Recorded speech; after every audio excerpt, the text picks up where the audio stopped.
রাস্তা অবরোধ করছে স্যার। ওই আমরা এখানে যে একজন মুরব্বী নাম হইল যে রামমোহন দেব বর্মা নিখোঁজ হয়েছে 3 তারিখ থেকে আজকে 7 তারিখ চলছে।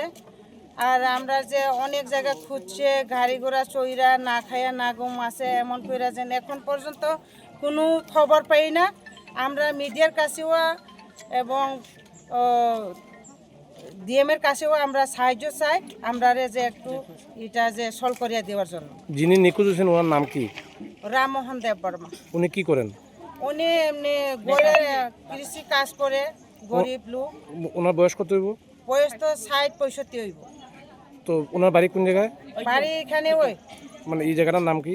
পঞ্চমনগর। তো এটা এই যে রাস্তা অবরোধটা করছেন, মানে কতক্ষণ এই রাস্তা অবরোধ চালাই যাবেন? এটা যে আমরা যে যতক্ষণ পাইছে না বা আমরা যে ডিএম সারাইয়া এটারে যে সময় আমরা কথা না দেওয়ার পর্যন্ত আমরা রাস্তা খোলা করতাম না। মানে উনি কোন জায়গা থেকে নিখোঁজ হয়েছে? এটা কুমারগাতে গেছে, কুমারগাতে একটা ওই জয়গুরু ফার্মেসিতে অক্সফোর্ড নেওয়ার জন্য গেছে।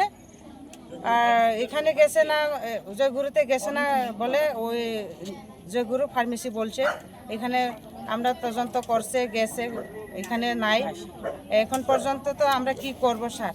তো আপনারা উনি যে নিখোঁজ হয়েছে আপনারা নিখোঁজ ডায়েরি দিয়েছেন, থানাতে কমপ্লেন করছেন নি? করছে বলে। কোন থানাতে করছেন? তো পুলিশ কি করছে? পুলিশ তো দেখতে আছে এখন পর্যন্ত। তার মানে তো আমরা হেল্প করছি না, তো এর আগে তো আমরা তো পাবলিক টুকাইতে আমরা এখন তার মানে ফটিকরা থানা আপনাদের কোনো সাহায্য করছে না। তো আপনারা এই অবরোধটা কতক্ষণ চালিয়ে যাবেন?